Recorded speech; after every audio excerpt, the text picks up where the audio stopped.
All right, sit back, relax. It's time for another Laneway Talks. All right, Rob, welcome to Laneway Talks, and we are going to talk about the music industry. And I think we could kind of start off with a question that you put to me, is why even have a podcast about music? So what's your opinion on that? Well, my question to you, really. I think that, my opinion is that the timelines between what it was like when there was CDs and vinyl and how you would market yourself and what has happened now with the digital world and now we've moved to another level with AI involved. And we'll come to that later on because there's some huge issues evolving with AI being involved. Now, whether that be involved in the ridiculous thoughts that you can actually write a song with AI, and we've had a real chuckle in the office when we tested a few of these things. It sounds like, 30 years ago when you had the little chimes on your phone for messages on hold. And and what is evolving with AI with your marketings through social media, which is another minefield at the moment. So I think why have something on music? There's so many either YouTube videos or podcasts or whatever on music, and they relate to certain areas. I think one thing that I've found is that because Laneway Music started and was essentially a heritage label and a reissue label. I love that term, by the way. Yeah, and there isn't many videos or podcasts, I think anyway, that cater for that. They might cater for classic rock and, but that goes back to Iron Maiden and all these bands. So that's what they're talking about. That's what they're classing as heritage rock or classic rock. But there's a whole underclass under that did make a living out of music their whole lives because you could 20 or 30 years ago, but nobody even knows about anymore because they never had the profile.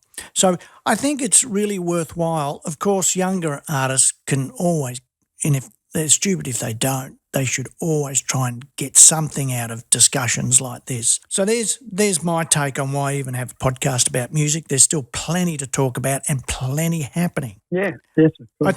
I think if you look at our ages, and I'm 62. How old are you, Rob?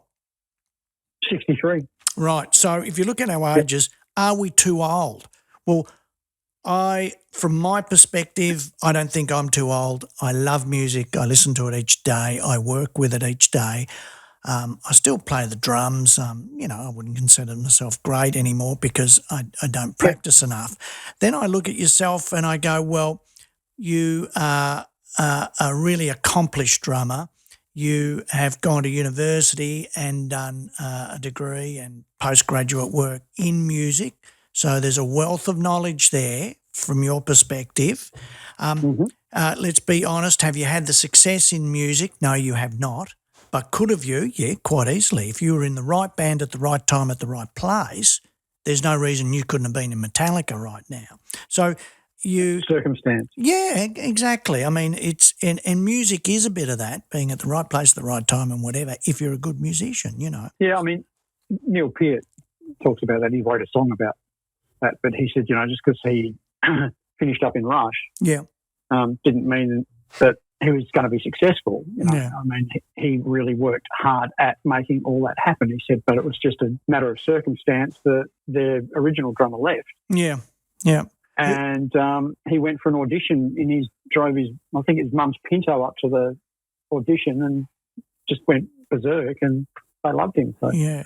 And that's life from there. I mean, he was considered one of the best drummers in the world. Absolutely, yeah, best rock drummer. Yeah, of course. So, I mean, I'm sitting here looking at, like Keith Richards' book, because I remember John Bon Jovi said in an interview that I heard once that, when is it time? And he said, as in time to, are you too old time? And he said, well, Keith Richards is the measuring stick. Yeah. He's still going, he's still playing, the Stones are still gigging. So that's the measuring stick. People just do it. there's a perception when you look at, say, some of our artists, and I've got, for example, there's one band, the Durham Project, and I promote them as the oldest guys in the business, still playing, because they and I'm 62 and I'm saying they look like my grandpas, right? My grandpa. How old are they? Well, I don't know. They're probably, late 60s, early 70s, whatever, or, something like that. But they look, when I look at them, they look fairly old, but you listen to them and they're fantastic, and they do get good response online. Now, then you've got, for example, now the Buster Boys, which is keyboard player and the guitarist from Buster Brown, who've, working on quite a lot. Who are working on quite a lot of projects, but this is one particular one they put together, and they call it the Buster Boys. And that was such a great band. Absolutely. And really, I have something to say. That was. Oh yeah.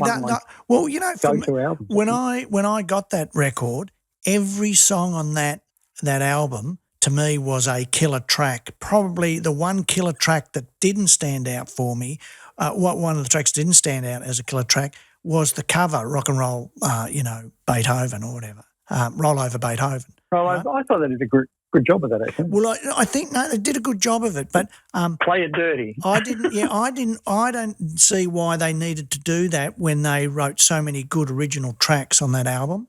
And so wasn't it? Because Lobby produced that, didn't he? And I think that a lot of bands of those time in that era, from what I can gather, they thought that they had to have a link that people could relate to. You are completely on the number. There's no doubt about it that they felt that they needed to have one of those pub rock rhythm and blues songs or blues songs or whatever that people could relate to. It's a 12-bar blue, and so I do get it. And if you go back to the time, it was probably really relevant. And I still like the song. I'm just saying it was the little bit of a letdown on the album for me, because each song was fantastic.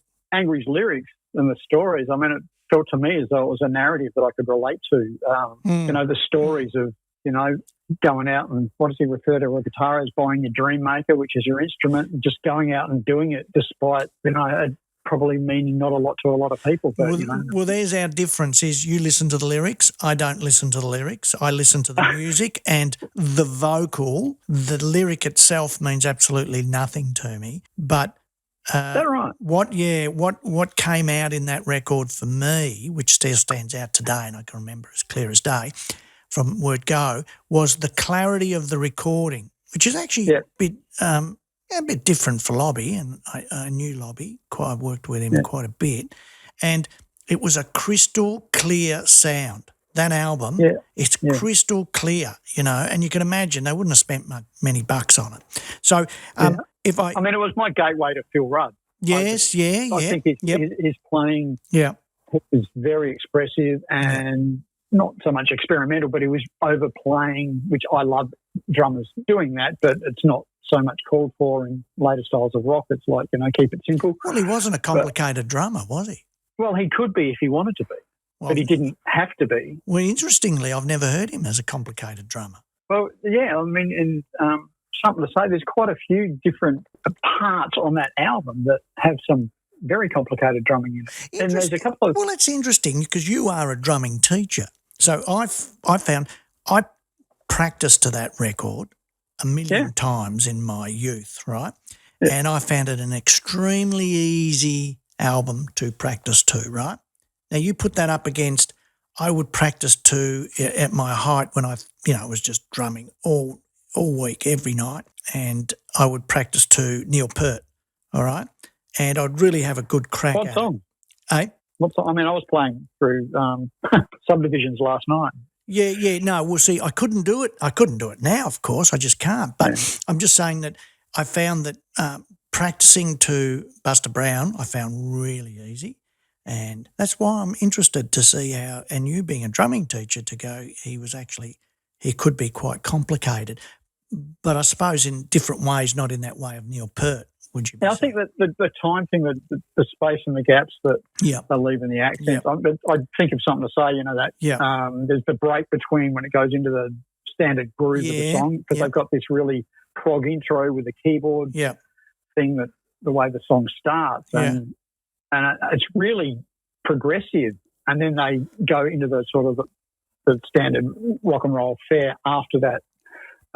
It's always acting a boom, boom, ba, dum, ga, da, dum, dum, da, and then it goes into the groove. It's really spacey, really accurate, super clean, which is everything Phil Rudd is. I know exactly what you mean on that particular song too.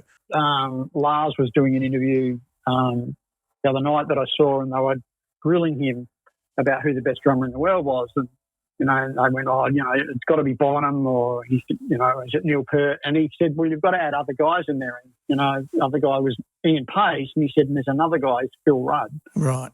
That are in there. So it was interesting for Lars to bring Phil Rudd up, because I think it's nice to get a bit of a tick for. Well, I mean, he's from New Zealand, but a so-called Australian drummer from an Australian band. Well, I'll pull it back a bit. I'll go back to where we started, which was the Buster Boys. Sorry. And no. That's what we're here to do, is to flesh it out. And what you can find with the Buster Boys is there's just a lot of Buster Brown in there, of course. And you've got Chris Wilson on keyboards, who was the keyboard player, and you've got John Moon on guitar. Okay. And John Moon played with everybody and anybody throughout his whole career. Now, then you look at the video, and I want you after this to go and have a look at the video on our YouTube channel, and it's a bunch of old guys. Well, I'm one of those old guys, but not in that. But but I look at it and go, how. Because I'm conditioned in we're marketing to a young audience, which is just not the case. Now, there is that there is a young audience that will affiliate themselves with some of these old musicians because they go, wow, but I don't know that that's really big. And then what we've started to notice at Laneway Music is that lately there's been some great older artists that are being marketed and doing well. And so we've just started to push that. We're testing it with that. It's a bit different in the way we're marketing it and going about it, to see what the results and the analytics will be like. And it will be very interesting in a couple of weeks. We'll talk about it and see what comes out of it. Because I'll tell you one that I picked up on it this morning, and that's what we, every day, first thing we do when we, get in the office is we check analytics. That's number one. And with that, Buster Boys, what's it called? It's called, I'll get it anyway. It's actually, I'll tell you what it's called right now. It's called, that particular song, Good Times. And they've got 3 videos out, but they've got a whole album. Anyway, what we noticed with the analytics was that it was trending to women 54 and above 3 times more than males in that age category. It's kind of really unusual, because I can assure you most of everything we put out has a male skew to it. I don't know why, and I can't work that out. It has a male. Well, the nature of the music is. Well, but you're saying that, but then you listen to this and think Buster Brown, right? Yeah. And it's got this female skew, but from 54 onwards, not underneath that. So after that, you're getting it, and you're getting 3 times the amount. So there's some crazy analytics that you kind of got to get out of all this and see, well, who are we marketing to? I mean, that to me would suggest that 54 plus we market really solely to women. And so, I think, does that come back to women find them attractive because we're old or whatever, or is there something like that in it? Anyway, they're really good analytics to look at, to look at that. Now, the other thing I wanted to say was how many years experience is there between the two of us? So I've been doing this for a good 30 years, 60, 30 and more, 35 years, right? And you've been doing it the same, really. And so... I started when I was 8, so... I realise that, but let's go from the industry perspective. So I say from when I started, I don't know, working at 82. Mushroom. Yeah. Mine was about 80. Mine was 84, okay? Yeah. So we've got about 60 or 70 years experience between the two of us. Now, let's look at the background. So where did you go? Was yours first at Brash's? As in working? Working, yeah, working. I toured for like 3 years before. Right. All of that. Okay. So you've gone more from that, so touring to, say, Brash's and then retail in music, for many years? Yeah, I was in retail. I had my own store in 78. Yeah. And we had the PA hire shop next door, and I was going out sort of moonlighting doing gigs. And in the last podcast, I sort of went through how all that happened, and then I closed the shop that I had and then joined the Modes, and we just started touring, and that was in December 82. And we just, for me, that was just full tilt for 2 years non-stop. Well, because that's a different, I know nothing about retail, absolutely nothing. So, and it's, so if you've done that and you've done, a lot of the touring and whatever, and then you've got the teaching, which again, I know nothing about. Yeah, that came sort of after for me. So. No, really, no, but it's within your experience. We're talking here about our whole experience, right? No, of course, but it came in the process of steps. It was like, because I played in a band, people would come up and ask me if I taught. Yeah. And I kind of went, not really, but, because I like what I did and the music that I played. But if everybody listening, Rob has a book out on drumming. So it's become a big part of your life, teaching. Yeah, absolutely. Yeah. My whole study for the past 10 years, I've just completed my doctorate and passed my examination. Yep. So a couple of examiners would like to release it as a book, my thesis. So there's another book sort of in the wind. So what I get from you, you've got this, playing live, you've got this retail experience, you've got tutoring, you've got education, okay? So there's a good wide experience here. Now, I've got the touring stuff, done that. I've got no retail experience. I've got no tutoring experience, teaching. And my education is completely different. So no education in music as such, all right? And that's a very specialised area. So you've got that. So if I go back to me, it's, I was playing since, about 9 years old.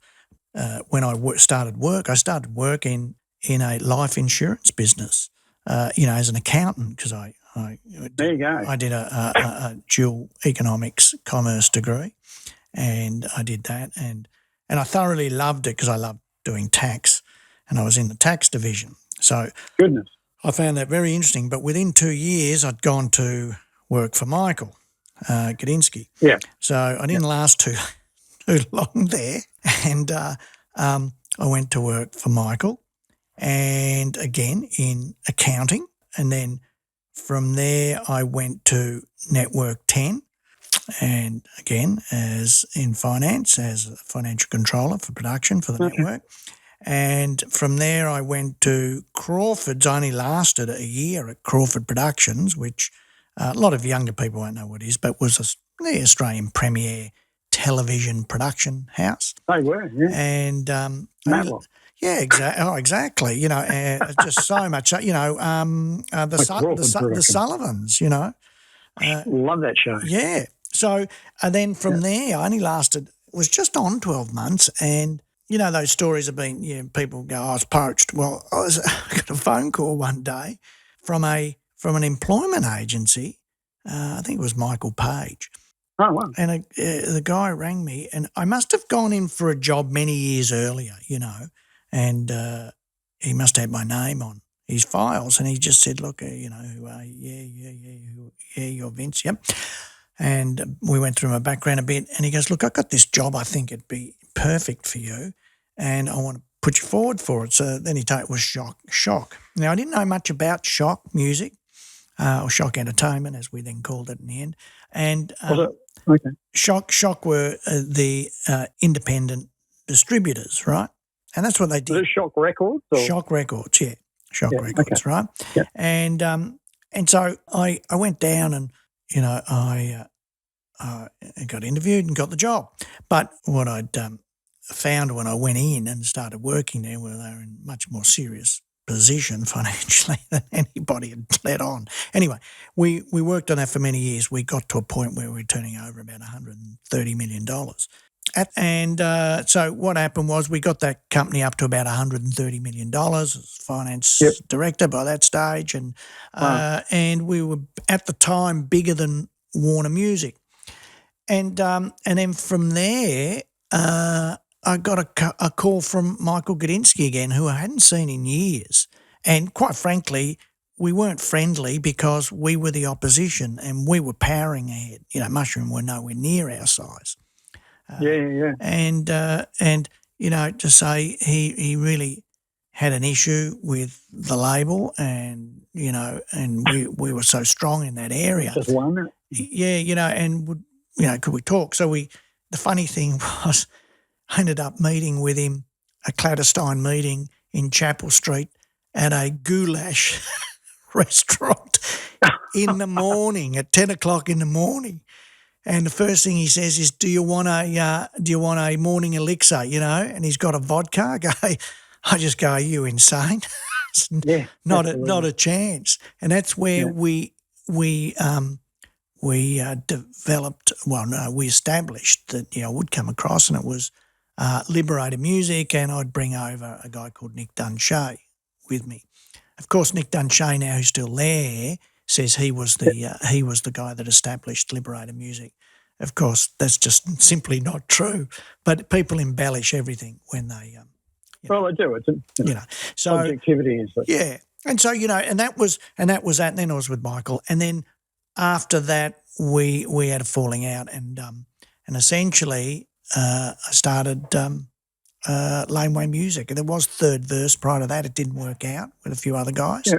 And we started Laneway Music. Now, so it's and in between all of that, I was on the board of MCM, which was a radio networking syndication. So we used to syndicate across Triple M and all those stations. We'd make shows for them.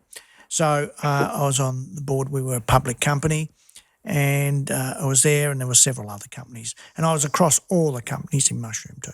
So it's been entertainment every step of the way. Nothing's ever changed. So when you put that, now remember, mine was more from the business side, although towards the end I got towards the creative side, but it was really mostly the business side. And you, to me, have a more it is the creative side because of the tutoring of drumming, and then that full-on education in music. And that is, as I said earlier, a very specialised educational area. So I think there's our backgrounds. So, I want to ask you right now, what's your take on the music business at this point in time?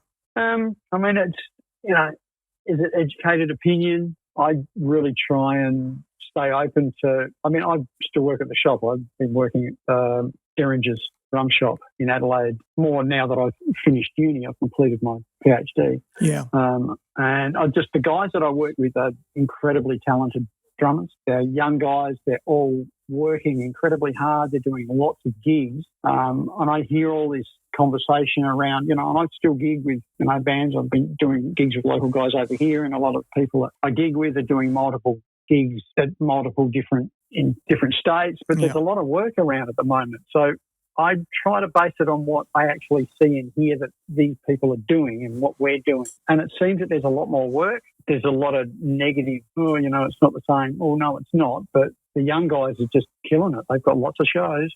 They're releasing lots of products. They can all, they live for recording. They live for writing. So it seems really healthy. And from a retail perspective, we can't get enough drums. We're just selling so many instruments. It's just, they say, people haven't got money and interest rates are up and economic factors. And, my boss there even says the same thing, the economic downturn. I said, well, behind the counter, people are forking out cash for instruments. So hand over fist at the moment. I know it's Christmas, but it looks really healthy and there's a lot of hope out there.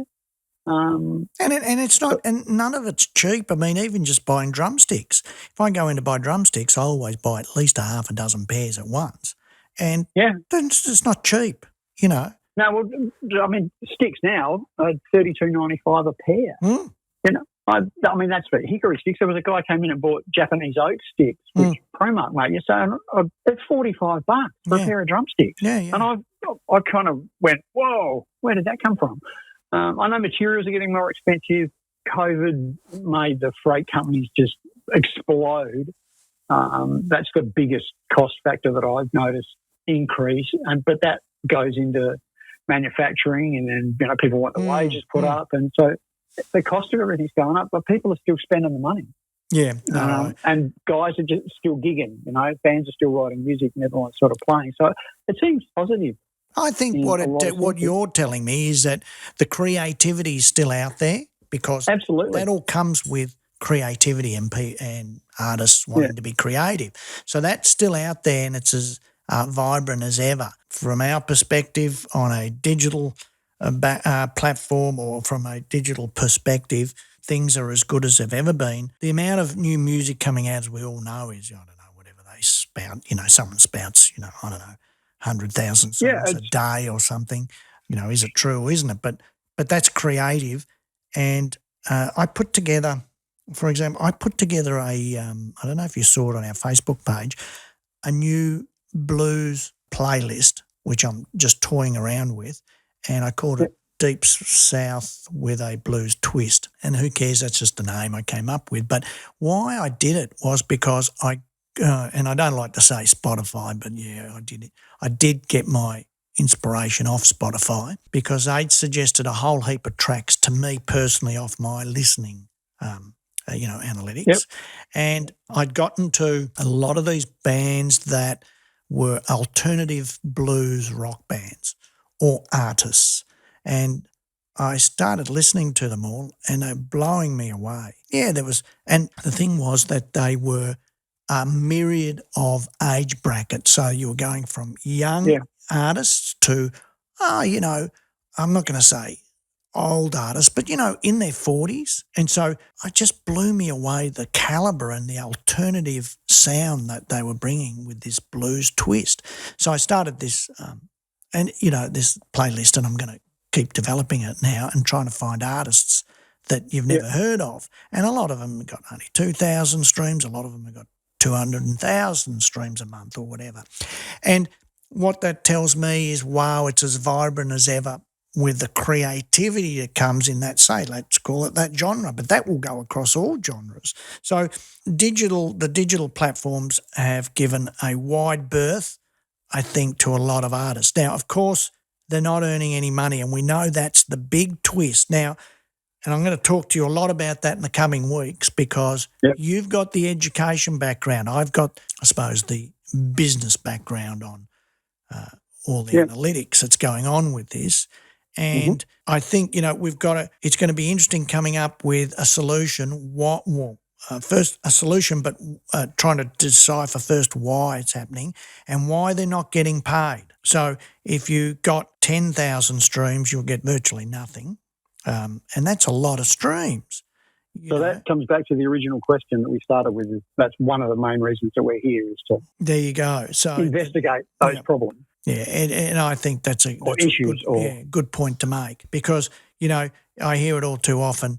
What's the use? We get paid nothing. Well, yeah, that will be the case, and it will be worse in 2 weeks' time, from the 1st of January with Spotify. So, is it naive to say that there must be a fix, or there must be a way to navigate through this for musicians? I think that what will happen, I think the death knell for Spotify will happen over the next 5 years. Their dominance will go down, I think. So let's give an example of what Laneway thinks. Well, we thought a couple of years ago, this is just unacceptable. We can't make any money, and if we can't make any money, the artists can't make any money. And so the whole thing just collapses. So we had to think of alternatives. What's the cause of that, though, coming back to that original that's Spotify, and I think because the majors own the major percent of 70%. Spotify. 70%. Have they come in after the fact, though? Yeah, absolutely. Have they sort of jumped on the bandwagon and said, "Oh, look, Spotify's taken off. We need to own this"? Absolutely. Yeah, absolutely. So that's the top end of town, which has always been the issue, right? Like, everything they're doing. So if you think about it, if they own the majority of Spotify, and they've now Spotify have now decided, well, if you don't get 1,000 streams, you don't get any money, even 2 cents, and what that does allocates, I don't know, $500 million more to. Yeah, I mean, my head just falls over when you start to talk about numbers like that. I try and pull it back to the central issue is like, how can we, the key to any of this is, I'll quote Marsha Langton. I went to a seminar last week, or a couple of weeks ago at uni. Musicologist Society of Australia had a seminar at the University of Adelaide a couple of weeks ago, and Marsha Langton was saying the key to anything of these sorts of issues is education. I think people need to be educated from the negative aspects, or they don't realise what they can actually do to change what's going on. So I think when I say I'm trying to understand how Spotify are essentially what you're saying, taking everything away, and there's a potential that it's going to get worse. How do we rectify that? I think that's too music orientated. So I don't believe what he told you, and in the least, I don't believe it at all. Right, and I think that is a music industry response, and the answer is society and economics, and it is a situation that exists out there in business. Big business does not care about the numbers. They care about what the top 10% of the executives will earn, and that they are geniuses, and, they're the ones who are going to make the millions, and that there is no real love for the product that they're selling. And I think I get all that, but at the end of the day, what can we do about it as musicians? I think, for example, I don't know so much about musicians, and that might come more from your perspective, and I'll give you what I think from Laneway. And we decided 18 months ago that we had to come up with a solution. Our solution is Laneway Red, which will launch hopefully in February, and I've talked to you about it before. And it will first start out, and it's basically just a Bandcamp, right? But it more becomes a complete music ecosystem, and it will grow and flourish over the 12 months. It will first go out with downloads, which you do on, Bandcamp, SoundCloud, and whatever. But we will market that directly for our artists and push them. But you're still using the medium of Spotify, which is essentially the enemy, right? No. So what do you mean the medium of Spotify? What do you mean by that? Well, isn't that coming out through Spotify? No. We are launching our own platform. We've been working. I thought you said it was coming out through Spotify. No, not Laneway Red. So that will be its own platform. It will be just like a Bandcamp or SoundCloud, right? But there'll be no costs to the artists whatsoever. We've come to that where Bandcamp. Other than time. Yeah, but hold on. There's you don't pay for Bandcamp, but you do pay for SoundCloud, and then I think there's some charges in Bandcamp somewhere in there, but ours will be firstly for downloads, and we do a lot of downloads with our stuff, but I don't know why people would do that anymore. And then what we're going to develop it for is there's ticketing, there's merch, there's communicating with your fans, all that kind of stuff in there. But it will, once we get the advertising happening, we will then go out directly with a very transparent formula for paying you, the artist, say it's Virgin Soldiers, for the streams that you get for the ads that were placed on your page, okay? So it becomes very transparent. So if we got $1, we may be, and we haven't come up with a percentage yet, but it may be that we do a 50-50 split straight away with you. Now that's, with Spotify and all that, you'd be lucky to get 0.0001%, okay, because they've got to pay that. Yeah, it's still, as I said, I can't fathom those equations, and it doesn't make any sense in my mind how they justify that. Well, what we're trying to do is we're trying to make sure that what we're going to show is going to be very transparent, okay, to the artist. So we'll see how that all transpires over the next 12 months. We're just about there. We've just purchased all our equipment, which has cost in the tens and tens and tens of thousands of dollars, and, servers and, switches and, RAID arrays and all that kind of stuff. And so that's all just been done. Then there's the hiring of the sites, you know, where you put it all in. It's costing a fortune. So we're getting ready for all of that. And so it's only around the corner. Now, of course, it'll be more mobile-based, but it's based on the PC, but on the mobile it works fantastic. So what we're saying is that we're going to go it out ourselves. We will always still have everything on all those other platforms. So that's just incremental income, and hopefully we will develop more income for our artists. Now, why would it be any different? Why would anybody even want to come onto our site? Well, firstly, it's going to be populated with 20,000 songs, which we own. So that'll be Virgin Soldiers and whatever, okay, that goes there. So if you go onto Bandcamp and you have a listen to some new music on there, it'll blow you away how bad it is. I don't know if you've gone on there. No, I don't think it would. Yeah, and you get some new music and you go, are you serious? Why would anybody even profile this? It's so bad. So, but there's some really good stuff on there too. And so beauty's in the eye of the beholder, I suppose. Oh, absolutely, yeah. But unfortunately, when you've got to market something, you'll market what the masses will have been conditioned to like, because that's just the way it works, and you can't change that. Yeah, I think that's a whole other conversation. Yeah, exactly. That statement. Yeah. Absolutely it is, and how they've been conditioned. So if we say that it's populated with some first-class music, that's the number one reason people will go to it, and we will really promote the hell out of it.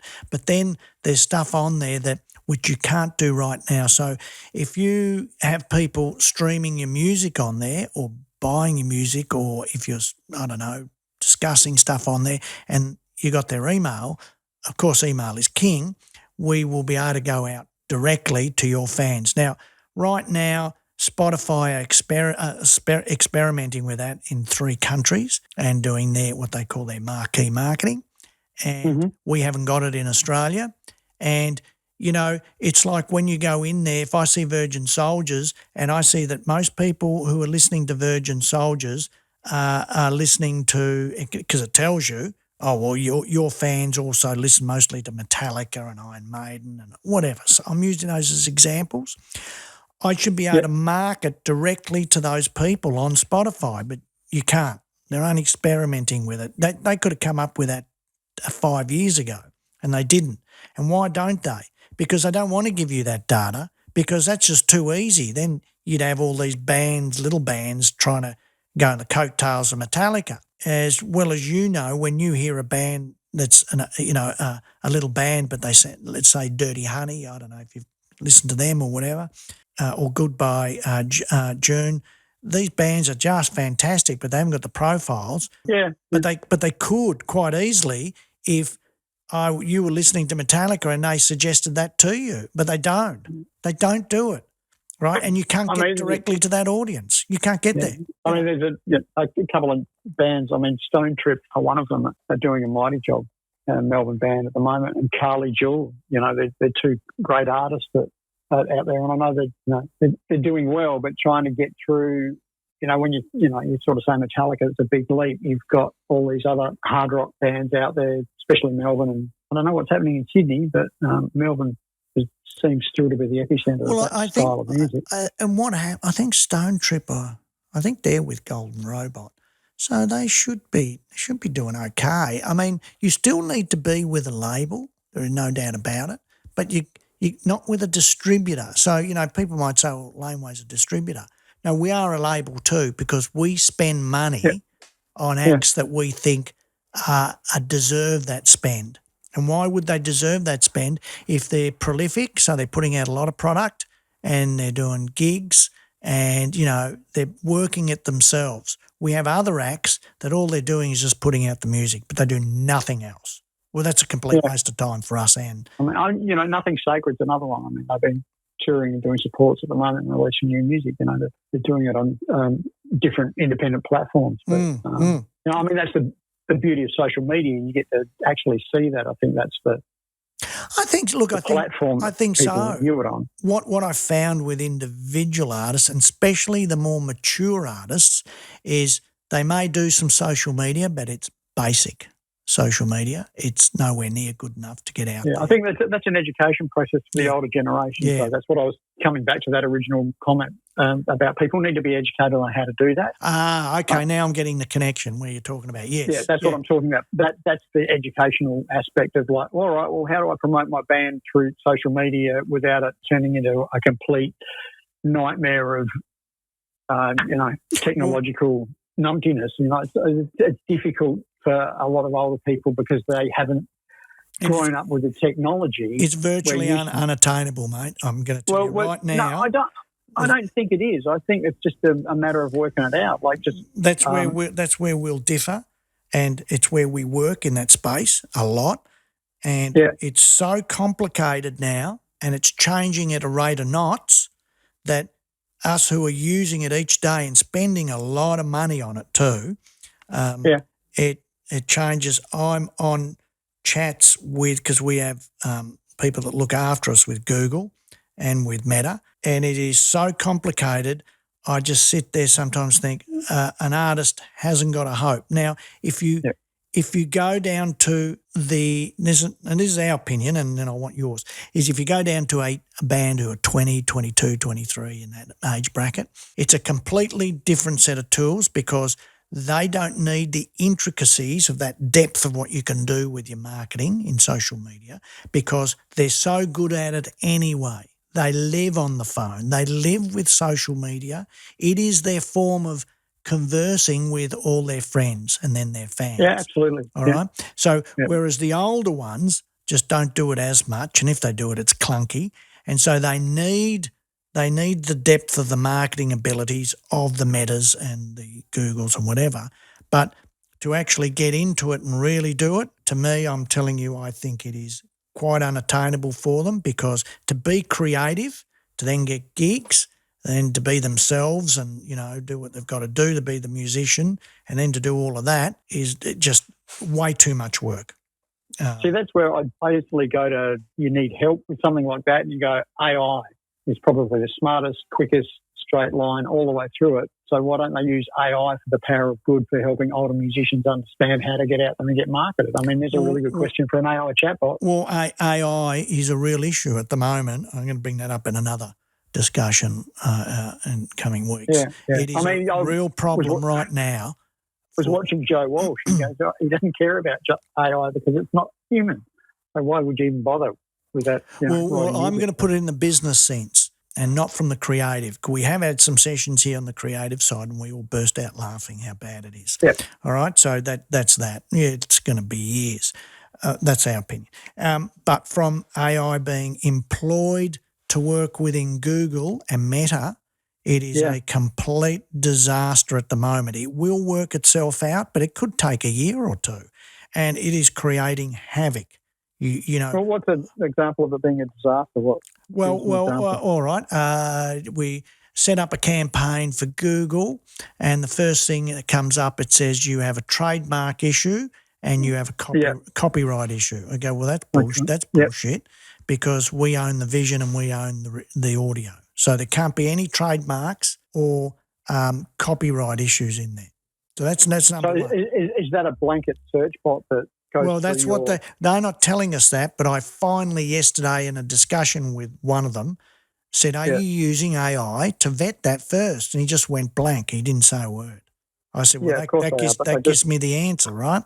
Now, I can't tell you because there's probably some legal issue there, so they're not allowed to do that. Well, it could be. It could be. And then I said, but we've got to get to the bottom to fix this because, you have to do certifications, certificates, and it goes on and goes on, and they silo their different departments. So YouTube, which is Google, is a silo in it to itself.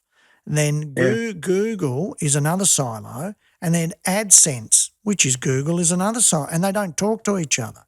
So if I said to you, so how do I get rid of that trademark? How could someone have a trademark? You know what I found? It was a word in one of the band's names. It had picked it up and said, no, that's a trademark issue. Well, that's just on a legal basis, that's just not true. No. It is not true. And on a copyright basis, it picked up some, name of the song or whatever, and said, well, there's someone owns that. Yeah, of course we own it, you dodo. That's us. And so, but, you know, to get those relinquished and taken off is a nightmare. You know, it's taking up so much of our time, which takes away from our ability to market our artists, because we're having to fight with them to get, because I need it to work. I'm prepared to pay them. I like to pay. You know, I've got some campaigns running at the moment where they're not charging us for them. I don't know why they're not charging us, but we're getting all the results on YouTube. And I said to them, look, someone said to me, why bother? You're getting it for free, so leave it. I said, we don't want it for free, Rob. We want to pay because we want the results and we want the analytics, and because that's how we learn how to do the next marketing campaign. Yeah, right, yeah. Right? Yeah. And he goes, that's not my problem. That's YouTube's problem. I go, what? I said, you're Google. You own YouTube. This is where we're at the moment, and that's AI, what it's doing, and it is a nightmare at the moment. And, you know, a lot of people won't see it because they see the front ends, but from the back end, that what's the issue with that? The time taken up to do it means it's a time I don't have to market or do a post for Virgin Soldiers. Okay? And that's to your detriment, because I'm fighting still with them trying to fix that. So we've got some huge issues with AI coming up, and we'll talk about those separate, because I can get right down to the detail, so hopefully it'll help some people. You know, I wanted to ask another question. Sure. Is there a scene for the aged musician? Yeah, absolutely. I mean, Mike Rudd is one guy that comes to mind, one artist that comes to mind. I mean, he's out there gigging every week, and he's still pulling a lot of people and filling rooms. I think there's a lot of artists out there that I know, that I work with, that are still out there creating new music and touring with it, which is good. I mean, the tribute thing to me is probably a little bit overblown, but, you know, you have to learn to be able to play those songs of other artists. So at the end of the day, it makes a better quality musician. Yeah. Yes, and hopefully that'll reflect in their own original material if they get a platform to do that on, which, as I said, you know, Mike Rudd's an interesting perspective for that. And I know Gil Matthews, you know, and his mob, Marty Rose and all that, they're all out there, they're all gigging, they're all still gigging. They're a generation before us, and they're still out there doing it. You know, we've got a thing over here where Johnny Bywaters sort of runs it, and that's a monthly thing that they do here, and all those musicians are getting up and playing. So, yeah, definitely they're still out there, they're still active, and I think it's vital that community exists, because, you know, it makes everyone last a little bit longer, I think. Yeah, look, I tend to agree. I think that, you know, the ability to be creative online and put your music out to the world is more accessible now than it ever was. So the heritage artist or heritage musician can do anything anybody else can do at any age. They have a platform, but then we're going to pull that back to what you said. We have to educate them on how to do it, because it's all there available for them, free of charge. Yeah. Right? Yeah, I think that's the key issue. And, you know, what I would come back to, as I said, Marcia Langton's point that she made at the seminar a couple of weeks ago, you know, it is about educating the older generations of Australians. You know, that's on a completely different issue, but as musicians, I think that's important as well, to keep people educated, to keep up with the changes and what's going on, and how to get what we create out there, whether it be art, whether it be music, you know, whether it be poetry, it doesn't really matter. I mean, it's all art. Well, that's right. And the technology that's related to it, something that comes, as soon as you say that, the education process, what comes to mind for me is that I go, you know, I always tagged the aged person like myself or older that they are iPad users, right? They sit there with their iPads, you know, and I don't know, they read their books or do whatever they do. Yeah, I'd still like a real book. I'd like the tactile sensation. Yeah. Smell of a book. Well, I didn't know you could buy them anymore. But anyway, books. There's no bookshop. Come over to my house. I got plenty of them. There's no bookshops. There's no bookshops around here. Yeah, there are. There's plenty. No, not around Richmond. No. So we've got like free ones in the street. The people around the corner from us, there's a couple of them. They actually put out books. There's like 2 or 3 little doll houses they put out in front of their house, and they're community bookstores, and people come in and they swap books for nothing. Yeah. Well, it's a great little community. The swap thing, the new bookstores, I think, are on the nose. Yeah. Very few between. Yeah, there is new bookstores still around. So that's how I kind of tagged it, which is which is not good because it's not true. Now, how does that relate to social media? Very important, because when we do our marketing, I might have said this to you in a past discussion, is that we market to mobile phones and computers. We do that because we know from our statistics, and I'll give you an example, that a mobile phone advertisement or something to do with music gets a click or a like far more quicker than a computer, then goes down to an iPad, that then goes down to a TV. So, for example, I've got, let's say I'm doing a campaign right now on Craig Horne and the Hornets. You know Craig, don't you? Oh, I do, and I've just read his book, Line of Blood. It's fantastic. Yeah, he's given me a copy, but I don't read, so I'll have to. Oh, mate, you've got to read it. I'm going to have to sit on the beach and read it. Craig's brilliant and wonderful writer. He's a good buddy of mine. He's helped me through my thesis. Well, his latest song, and actually you could come online to our Facebook page tomorrow, because at about midday we will be doing a live show from my deck upstairs. Fantastic. MCG behind us with Mike and Jeff with Craig and Jeff Burston. Anyway, his latest song is Wasteland, which there's a video out for. Now, we're marketing those two. I think I put Craig in touch with you when I interviewed him. Absolutely. You're probably the one that get him to come. I was the gateway to Laneway. There you go. And I appreciate it because his music is so good. Now, so we go to Wasteland, which is the newest one. We always now do a 16:9 video, and we always do a vertical video for phones, right? That's good information to have. Very difficult to do, because how do you keep the artist, if he's moving around on the screen on a 16:9, in the vertical? Okay, it's a difficult thing. You know what I'm talking about, don't you? I do, yeah. Exactly. Really hard to do. You got to do it in the editing, and you can do it in the editing, because we can get the vision to move around in that vertical. But it takes time. So is that necessary for the medium when you upload it or something? Yeah. So we have to do now, we're doing 2 video uploads to YouTube. It'll be the 16:9 and the vertical. So then we go and market those, okay? Let's have a look at that one. It's been up. It was released on December the 15th. The vertical video has 15,500 views. And the landscape, 16:9, high def one, has 4,200. Now, let's look at the next stat. To get comments on videos, pretty difficult. A lot of our big bands get a lot of comments. So let's use Spy versus Spy.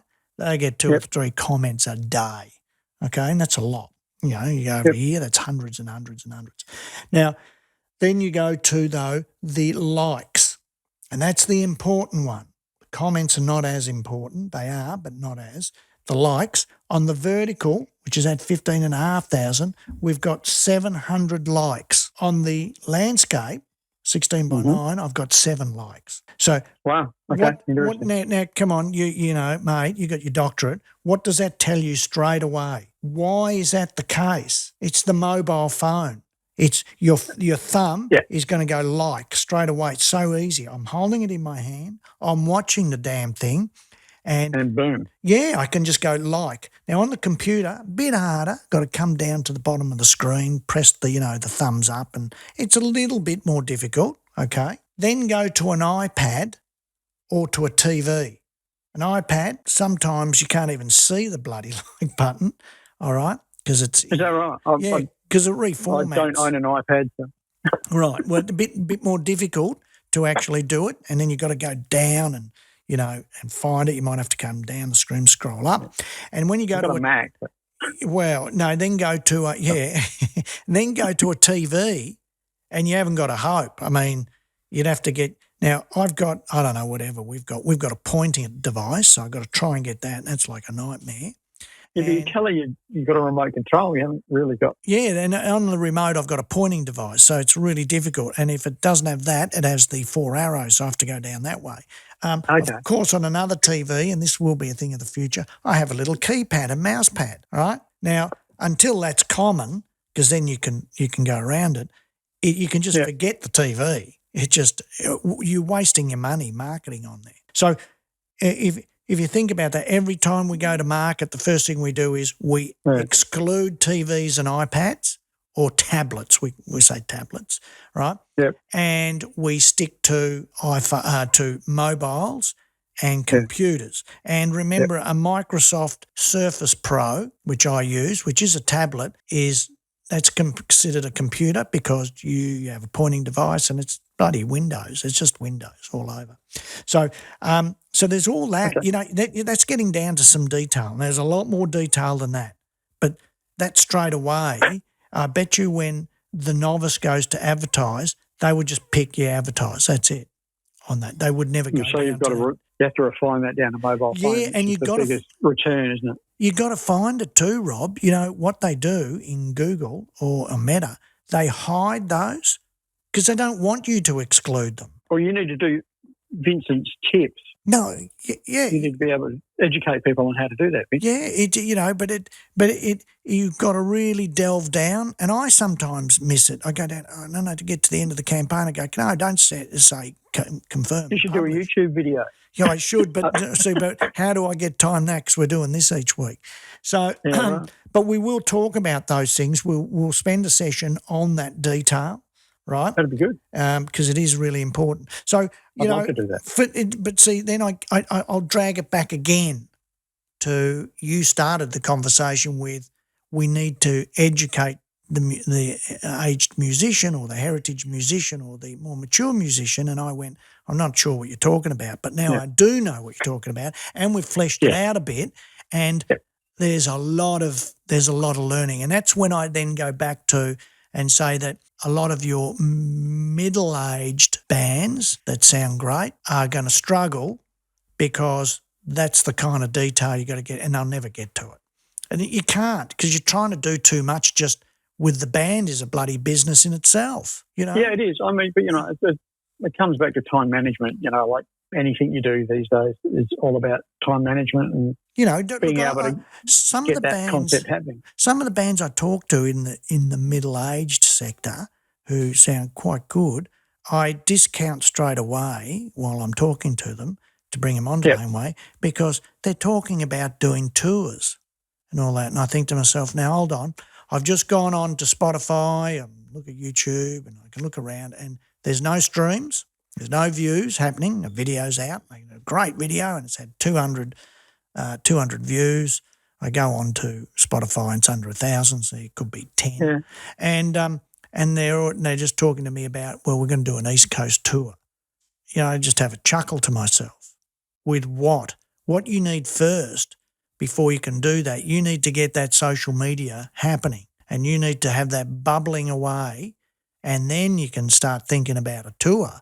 A tour? I mean, a band that's established is struggling to do a tour. I mean, the interesting, I don't know whether you've seen it yet, but my wife, I was actually out practicing, but last night my wife was watching the Shania Twain video movie.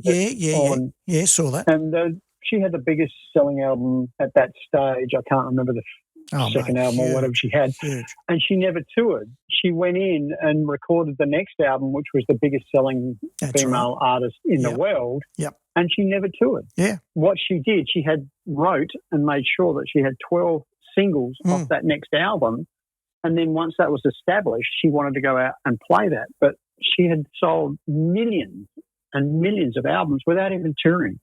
And we're sitting there looking at each other, myself and my wife, going, that's completely opposite of what you'd think. You'd have to go out and tour to be able to promote the album. She didn't do that. Absolutely. Look, that was, remember, it's a phenomenon. And on top of that, that album did, you know, every song was a killer. Now, come on, how many bands do you listen to now? 2 good tracks if you're lucky, or 1 really good track, and then there's all these average tracks. And there's some of our acts who are quite prolific at the moment, and I've been mentoring some of them and going through, and we have this discussion.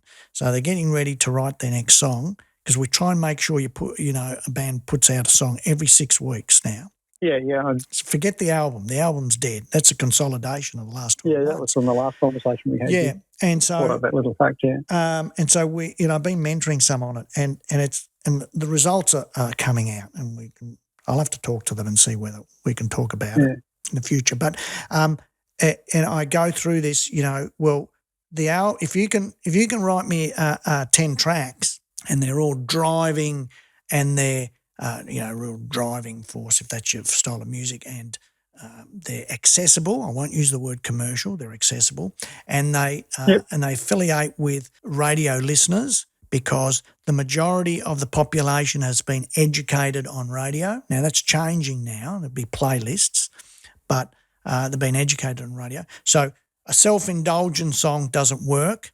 They need to be real killer tracks.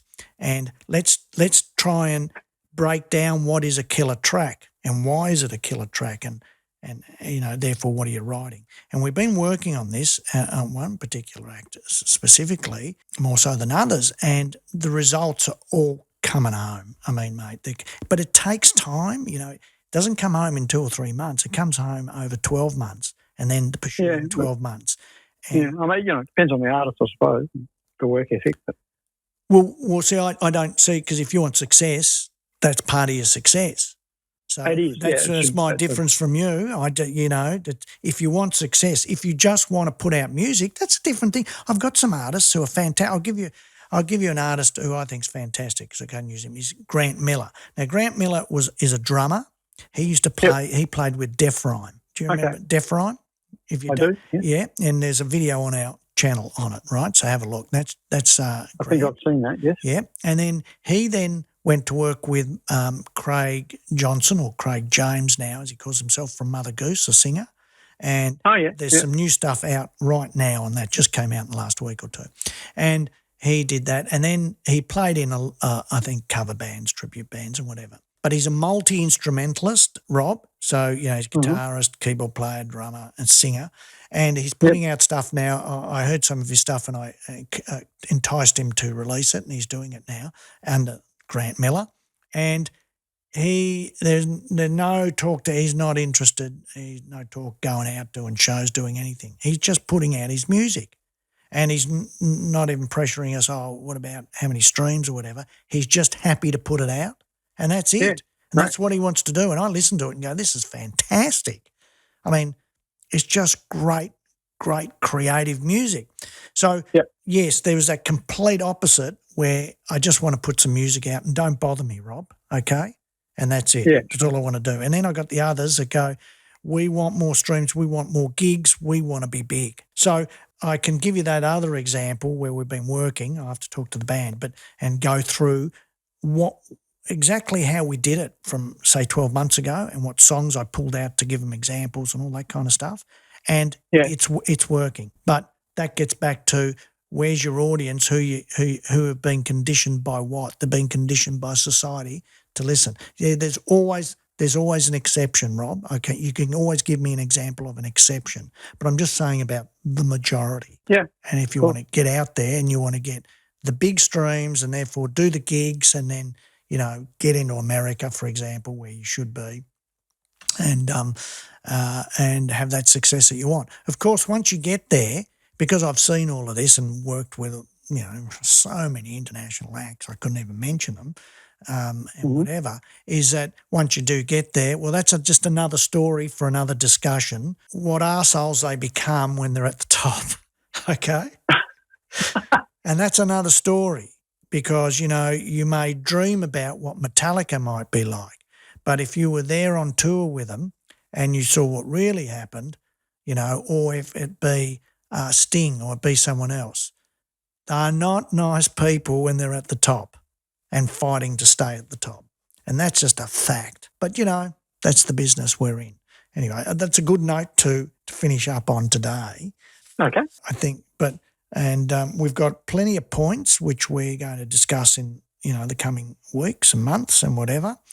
And if anybody's interested in discussing something specific, we can always look at that too for them. All right?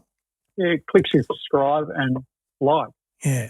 And I'm going to hassle you more, Rob, on your expertise, which is your education background. You can forget my education background. It's business. Nobody wants to know about that. But we want to know what's going on from the education background in music and what is being found out there, because that's where all the research gets done, yeah? Mine's just... yeah, I mean, my particular field, is like it's pub rock music, so, really relevant in Australia, mate. Well, that is Australian, to boot, really. So, yeah, I'd love to talk about pub rock and what the pub rock sound is. There's a specific... It was developed here in Australia, quite frankly.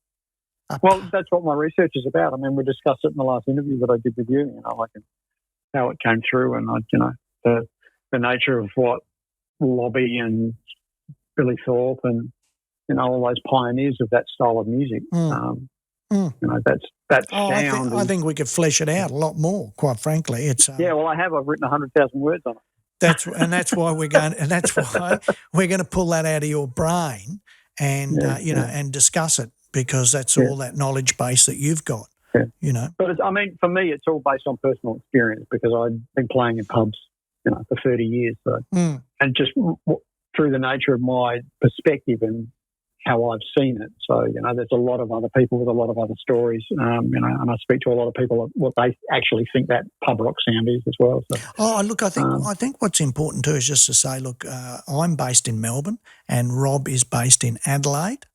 Okay, from my perspective, it's Laneway Music, but from Rob's perspective too, if anybody's interested, because you're doing tutoring also in drums, Rob's based in Adelaide, and you may want to contact him and whatever. And we will talk about the book too. What do I call it? A tutoring book? Do I call it a I've got my own YouTube channel as well. I've got Rob's Drum Shed, which my book Foundations, which is it's available on all platforms from Amazon to Booktopia. I mean, it's available in Drum Tech in Melbourne. It's available here in Derringers and Adelaide. So my book is out there, which is my summation of a couple of different levels, from foundation starting level through to intermediate for drummers. So that's what that's about and how that's all come about. And let's have a session too on buying a drum kit, because I'm out of touch there, because I use that Roland TD17 and I have my old Premier. Well, I'm finely tuned at the moment, because I think I sold 8 yesterday, and I've been selling pretty much that many every day that I've been working. But what I don't know anymore is what are the real new fittings and whatever, and how good they are, and and lots of great product there. Yeah, and the maple shells and all that, and the different sounds, and and look, on a sad note, my cousin died 2 weeks ago, who was a drummer also. Sorry to hear that. He used to play a see-through Ludwig kit. Do you remember those? Vista Light, yes. Mate, I sold a few of those. And I was sitting there during the funeral, and I was thinking about that drum kit, because it was always unique. It was a blue one, and I actually played it on a video. He loaned it to me once, and I thought about the shell and how did they round that and get no seam. Stuff, it was crazy stuff I was thinking about. So I'd like to talk to you about that, because you must know about that stuff. And why could they get a decent sound out of that? It hasn't got as much tone. It's just very loud and very raw. But that goes back to the period of time that they were brought out. Come back to Zeppelin and just, because Bonham was probably one of the main drummers that made those kits. I didn't know he used one. Did he use one, did he? He did, yeah. He had a Vista Light, yeah. Wow. Yeah. And then he went to stainless steel, which was the last kit that he used, which is... Oh, wow. Well, we're going to do a session on that, because that to me is, I love talking about that. And some of the saddles too, to sit in, oh man, just unbelievable at the moment. They're now, you're looking at about $400 or $500. Oh, I looked at one, it was $1,100 the other day, Drummer's Paradise. Oh, yeah, that's the one Tabone specialises in. So. Of course, he said he'll do me a nice deal, but I sat on that thing and went, this is fantastic, And then we'll talk about cymbals too. That's another thing I've lost track with, I've got plenty of them. Well, because if I play live, the kit's there, it gets hired for me, and it's just sitting there, you know. So I go, what have you got? And they might go, well, we've got a Premier kit and we've got a Yamaha kit and the yada or whatever it might be, and I'll just go, I prefer that. Let's go with that. But I don't really know much about it anymore. Anyway, we're going to talk about that because that's another education process. Easy. I'll indulge. All over that one. Oh, fantastic. All right, Rob, it's been great talking to you. I hope you enjoyed this first episode of Laneway Talks with Rob Bounty and Vince Donato. And we'll get this up as soon as possible within the next 5 days or whatever. Great. And then we'll get back together in another week or so and let's do another one and let's just continue these on. But I'm hoping that you see the relevance in them and that you enjoy doing them, okay? Yeah. Merry Christmas to all. Yeah, Merry Christmas to everybody.